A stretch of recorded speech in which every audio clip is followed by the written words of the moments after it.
Lors de son dernier voyage à Abidjan, le président de Conférences et Culture en l'Île-de-France, M. Diangoné Benjamin, et les membres de Conférences et Culture à Abidjan ont organisé des activités. Le mercredi 30 mars 2016, un programme maquis qui à ce jour a été un programme surprise. Du samedi 2 avril au dimanche 3 avril 2016, l'inauguration du centre d'écoute de Blanfla. Et tout de suite sous les arbres, j'ai écouté l'interview de M. Premawat. Vraiment, ça m'a tellement fortifié et ça m'a enseigné, renforcé aussi mes capacités pour au moins s'enseigner mes enfants. Parce qu'aujourd'hui, on vit dans un milieu hostile où, sincèrement, les gens sont hypocrites.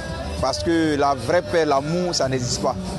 On parle ça sous nos langues, alors que dans le cœur, ça ne va pas. Mais si tout le monde, tout un chacun de nous pouvait écouter l'interview ou bien le CD de M. Premawat, vraiment, je pense bien que ce soit les autorités, que ce soit la société civile, les hommes d'affaires, tout le monde. Et je souhaite qu'ils partent loin de là, dans les mosquées, dans les églises, dans les grands points de rencontre, pour que la paix revienne en Côte d'Ivoire. Merci.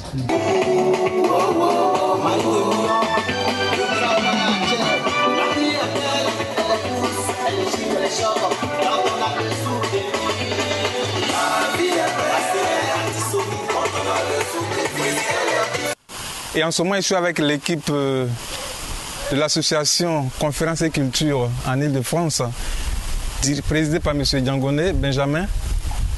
Alors nous sommes avec M. Frank Zabi du village de Blanfla, qui a eu l'occasion d'écouter justement M. Premawat. Et quand il a écouté, il a été émerveillé par ce beau message-là. Depuis lors, il a décidé qu'il allait faire en sorte que ses parents et tous ceux qui habitent Blanfla puissent connaître ce message-là.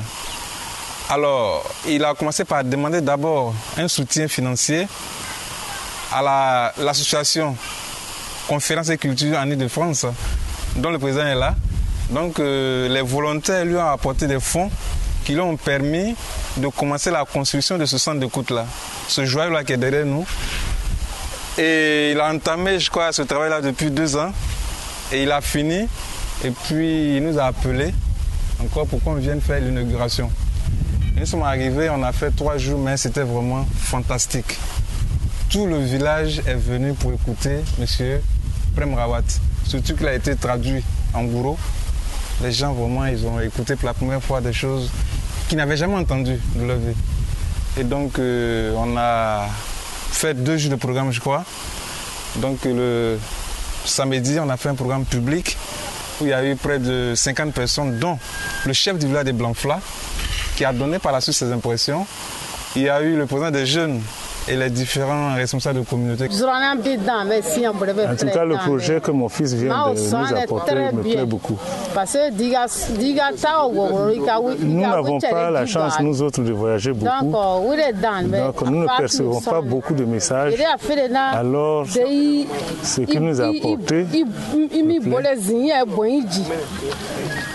vraiment, il y a un aspect des choses qu'il a découvert en moi aujourd'hui. Et je voudrais le signifier. Il faut que tu te reconnaisses en toi-même. Il faut que tu te découvres toi-même. C'est cela l'important. Le Seigneur même a dit que je réside en vous. Effectivement, beaucoup de vérité réside dans tout ce que j'ai vu. Je crois que tous ceux qui étaient à la conférence ont compris comme moi je l'ai compris.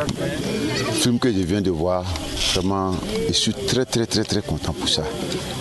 Voilà, parce que déjà, tout ce qu'ils ont dit, déjà moi-même, j'ai compris à moi-même.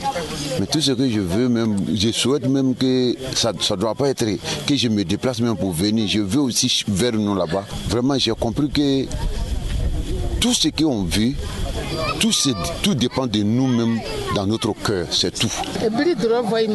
Effectivement, le message qu'il nous apporte est un message assez réconfortant. À travers la vidéo que nous avons vécue, je me reconnais désormais en cette personne. C'est pourquoi que je remercie l'initiateur du projet.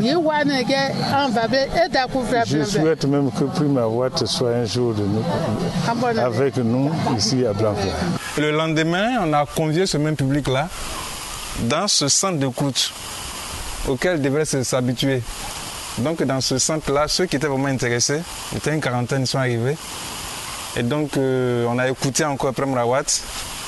Ils étaient encore vraiment enthousiasmés, ils ont décidé qu'ils allaient poursuivre ça.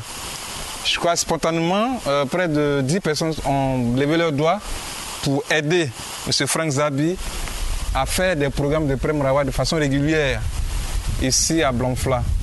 Et l'équipe que nous représentons ici, c'est vrai que le président va retourner en France et nous, à Abidjan, on va faire en sorte de pouvoir venir au moins une fois dans le mois ici pour pouvoir les encadrer et les amener à comprendre et pourquoi pas un jour recevoir le cadeau de la connaissance.